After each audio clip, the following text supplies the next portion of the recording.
paalala lamang po, alam ko many of you started following me dito sa plataforma, gawa nga ng low carb, ano po. Yes, ano yan, I promote healthy eating, but that is in the context ng, oo nga, pag pinagaling ka ng Panginoon, wag naman po yan ang ating gawin po nating Diyos na para bang na-obsess na tayo sa low carb. No, there is life beyond that. There is life beyond low carb. Oo nga, mag-low carb ka pero yung mga problema sa buhay andyan pa rin. Kasi hindi kumpleto, hindi ka holistic mag-approach ng iyong mga problema sa buhay.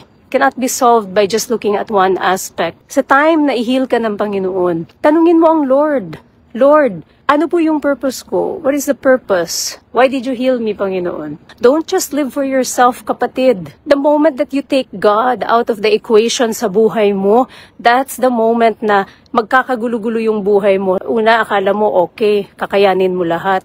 Hindi mo yan kakayanin. Hindi mo yan kakayanin mag-isa mo. The truth is, we are nothing without God.